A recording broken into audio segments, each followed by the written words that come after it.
Before you say you love me, before you promise anything, there's one truth you need to hear first. I've kept it hidden not because I wanted to lie, but because I was afraid of what honesty might cost us. This truth isn't small. It's powerful enough to break everything we've built, or save our love in a way nothing else could. I know once I say it, you'll never look at me the same, but staying silent is already tearing us apart. So I'm choosing courage over comfort, truth over fear. What I'm about to tell you will change us forever, and whether our love survives depends on what we do next. I didn't choose this moment because it felt right. I chose it because delaying it any longer felt dishonest. You were sitting across from me, calm in the way only someone who trusts deeply can be, and that trust was exactly what made my chest feel tight. Because the truth I was holding didn't just risk an argument, it risked the version of us you believed in. "There's something I need to say," I began, my voice steady even though everything inside me wasn't. "And before I do, you need to understand that I'm not saying this to protect myself anymore." You nodded, giving me your full attention. No interruptions, no assumptions, just space. I took a breath, slower than usual. "I've always believed that love should feel safe," I said. "Predictable, controlled." I paused, and the problem is, I tried to control it. Your expression shifted, not alarmed, just alert. "I didn't lie to you," I continued. "But I didn't tell you everything either. I chose silence where honesty would have made me vulnerable." You leaned back slightly, processing. "What were you afraid of?" you asked.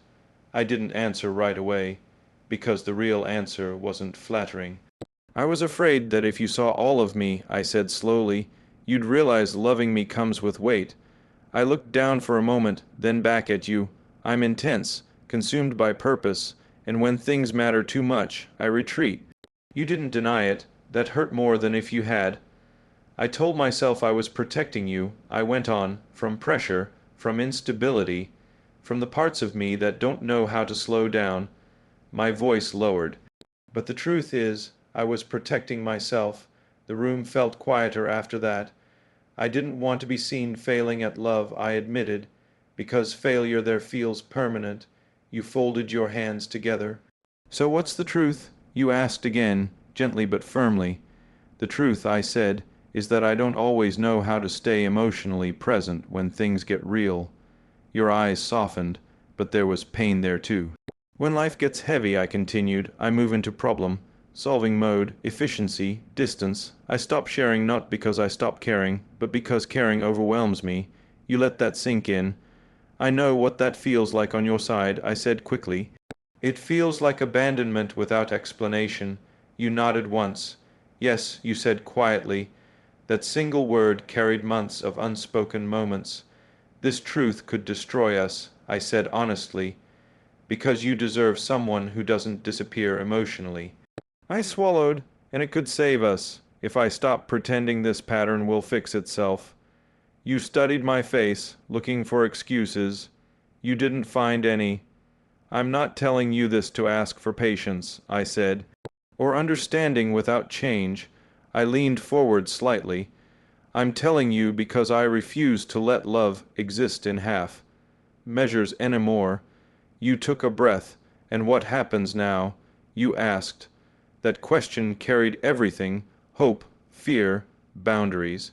"Now," I said, "you get to decide if this truth is something you can live with while I actively work on changing it." I met your eyes, and I get to decide whether I'm willing to be uncomfortable enough to grow. Silence followed, not empty, but heavy with meaning. "I don't want to lose you," I said finally, "but I won't keep you by hiding anymore." You stood slowly, not walking away, just grounding yourself. "That's a lot to put on one conversation," you said. "I know," I replied, "but avoiding it has already cost us too much." I took one last breath, letting the truth stand on its own. "This is who I am right now," I said, "not who I promised to be someday." I didn't reach for reassurance. I didn't soften the edges, because this truth wasn't meant to comfort. It was meant to be real, and as you looked at me, really looked, I understood something with complete clarity. Love doesn't survive on intention alone. It survives on courage, and this was the first moment I had finally chosen it. You didn't respond immediately, and this time that silence didn't scare me the way it used to. It felt deserved. You stood near the window, arms crossed lightly, not defensive, just steady. I could see you thinking, replaying moments, connecting dots that finally made sense now that the truth was out in the open. I always felt it, you said after a while. I just didn't have words for it. I stayed quiet. This wasn't my moment to explain anymore. When you pulled away, you continued. I kept telling myself you were busy, tired, carrying the weight of the world. You turned toward me, but deep down, I felt like I was asking for something you didn't know how to give. That hit hard because it was true. I didn't want to pressure you, you said, so I made myself smaller. I stopped asking questions. I lowered my expectations. I felt something tighten in my chest. I never wanted that, I said. I know, you replied, but impact doesn't disappear just because intention is good. That sentence stayed with me. You walked a little closer, not invading space, just closing distance enough to matter. Do you know what hurts the most? You asked. I shook my head. It's not that you struggled, you said.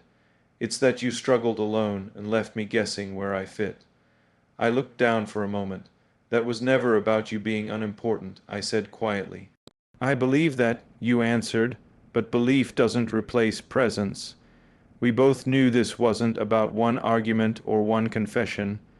It was about patterns, slow, quiet habits that build distance without either person meaning to. I kept waiting for the moment you'd slow down, you said, for the moment you'd choose us without me having to ask. I finally looked up, and what did that waiting do to you? You didn't hesitate. It made me doubt myself, you said. Made me wonder if wanting closeness meant I was asking for too much. That hurt more than anger ever could. You weren't asking for too much, I said firmly. You were asking the wrong person to already know how. You studied my face, so what's different now? You asked. I took a breath. Now I'm not pretending this is something I can fix alone or later, I said. Now I'm admitting it's a skill I never learned, and one I have to practice deliberately. You sat down across from me again, slower this time. Love shouldn't feel like homework, you said. It shouldn't, I agreed, but growth does. You considered that. I don't need you to suddenly become someone else, you said. I need consistency, effort I can see, not just when things are calm, but when they're messy. I nodded. That's fair. Then you asked something that caught me off guard. And what do you need from me? No one had asked me that in this context before. I need honesty when you feel the distance starting, I said after a moment. Not silence, not withdrawal. I need you to tell me when I'm slipping. You raised an eyebrow slightly, and you won't disappear when I do. That's the work, I said. The room felt different now, not lighter, but clearer. I'm scared, you admitted.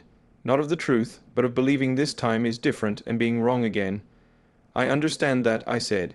Trust doesn't reset just because the truth finally shows up. We sat there, letting reality settle between us. This truth could save us, you said quietly. Yes, I replied, and it could destroy us, you added. Yes, I said again. The difference now was that neither of us was pretending otherwise. If we continue, you said slowly, it has to be with awareness, not hope, not potential. I agree, I answered. Awareness changes behavior. Hope alone doesn't. You stood again, closer now than before. I'm not walking away, you said, but I'm not ignoring this either. That wasn't a victory, it was a boundary, and for the first time, I didn't see boundaries as threats. I saw them as structure, something real could finally stand on. As you looked at me, not idealizing, not withdrawing, I realized something important. Love doesn't grow when one person carries all the weight. It grows when both people are finally honest about what they can and cannot give, and choose to grow anyway. And this time, I wasn't afraid of the work ahead. After that conversation, nothing immediately felt resolved. And strangely, that's how I knew it was real. There was no rush to reassure each other, no dramatic promises to soften the weight of what we'd uncovered. Instead, there was awareness, quiet, uncomfortable, and impossible to ignore. For the first time, I wasn't trying to move us forward quickly. I was watching myself, not to judge, but to notice. That alone felt unfamiliar. I'm going to say something I told you later that night, and I don't want you to fix it. You looked at me, slightly surprised, then nodded. Okay. I'm realizing how often I've treated love like a project, I said. Something to optimize, manage, and compartmentalize. You leaned back, listening. And people don't work like systems, you replied. No, I admitted, and neither do emotions. I had always believed clarity meant control, but now I understood that clarity without presence was just another form of distance. Over the next few days, small moments started to reveal the pattern I'd confessed to. Moments I would have ignored before, a message I delayed replying to, a conversation I tried to shorten when it became emotional. An instinct to retreat into work the second vulnerability appeared.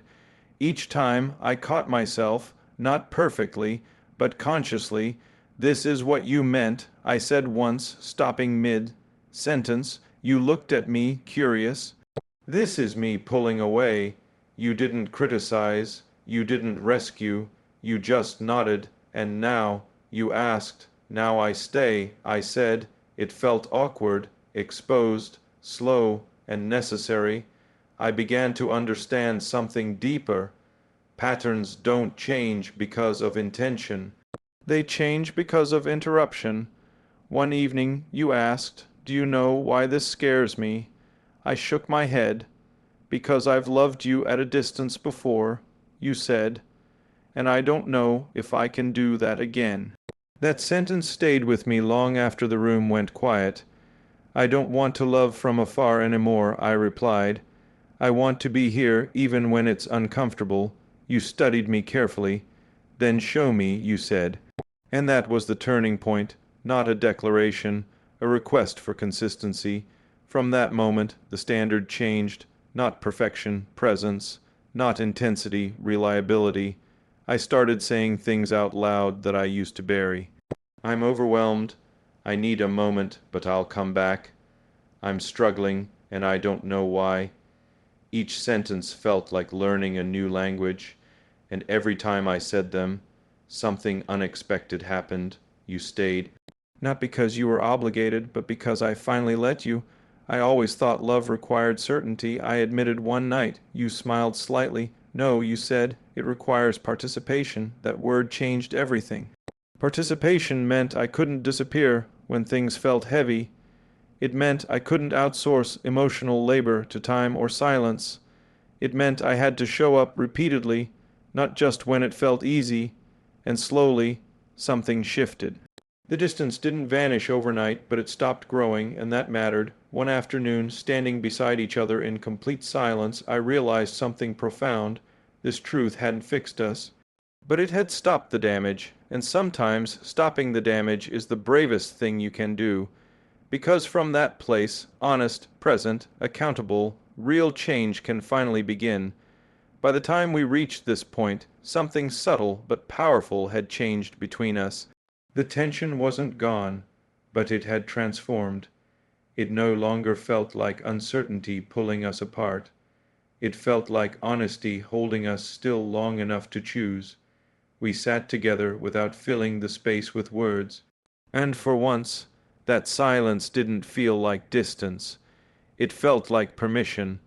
"I've been thinking," you said quietly, breaking the stillness, "about what it actually means to move forward from here." I nodded, already knowing this wasn't going to be about promises or reassurance. "It means," you continued, "that I can't keep loving the idea of who you might become. I have to love who you are right now. I met your eyes. That's fair," I said. "And it also means," you added, "that you can't keep asking me to wait for a version of you that only exists in intention." "I know," I replied. "That version doesn't help either of us. We let that truth sit between us. I want something different this time," I said. "Not louder love, not dramatic gestures. I want something stable. Something practiced. You tilted your head slightly. Practiced, yes, I said. Love that shows up even when there's no emotion pushing it forward. Love that doesn't disappear when it gets inconvenient. You considered that. That kind of love takes effort, you said. It does, I agreed, and it takes accountability. I leaned forward, grounding myself again. I'm not asking you to trust blindly, I continued. I'm asking you to watch what I do when things feel heavy. You stood and walked a few steps, then turned back, and if you start slipping, then you say something, I answered, and I don't punish you for it by withdrawing. That part mattered. You exhaled slowly. That's new, you said. It has to be, I replied. We both knew this wasn't a clean slate. There were memories behind us, moments of distance, unanswered questions, emotional gaps that wouldn't vanish just because we acknowledged them. But something else was present now, too. Choice. I'm willing to try, you said carefully, not because I'm convinced, but because I finally feel included. That word stayed with me. Included. You always were, I said. But now I can feel it, you replied. We moved closer, not touching, not rushing, just closing space with awareness. I don't need perfection from you, you said. I need honesty before silence. And I don't need you to stay at the cost of yourself, I replied. I need you to stay because it still feels right. You nodded. That's how it should be. There was no dramatic ending to that moment, no grand declaration. Just two people choosing clarity over comfort, effort over illusion. And as we sat there, aware of the work ahead but no longer afraid of it, I realized something quietly powerful. Love doesn't survive because it's intense. It survives because both people are willing to stay present when intensity fades. This truth didn't guarantee our future, but it gave us something far more valuable, a real chance to build one without lying to ourselves. This wasn't the ending I once imagined love would have. There was no dramatic resolution, no perfect certainty, no guarantee that everything would be easy from here on. But it was real. The truth didn't arrive to comfort us. It arrived to clear the ground. For a long time, I believed love survived on intention, on wanting things to be better someday. What I learned instead is that love survives on what you do when discomfort shows up, on whether you stay present or disappear, on whether you choose honesty before silence turns into distance. This truth could have destroyed our love if it had come with excuses or half promises, but spoken with responsibility, it became something else, a foundation. Not flawless, not complete, but solid enough to stand on. I no longer confuse emotional distance with strength. I no longer mistake control for care. I understand now that loving someone doesn't mean managing them, protecting them from truth, or asking them to wait indefinitely. It means showing up as you are, admitting where you fall short, and staying accountable to growth, not perfection. Our future isn't secured by this conversation alone. It will be secured by patterns, small, consistent acts of presence, honesty, and repair. That's the real work, and if this love lasts, it won't be because the truth saved us once. It will be because we chose it again, every time silence felt easier than honesty. This truth didn't promise forever. It offered something more valuable, a chance to love without illusion, and the courage to build something real.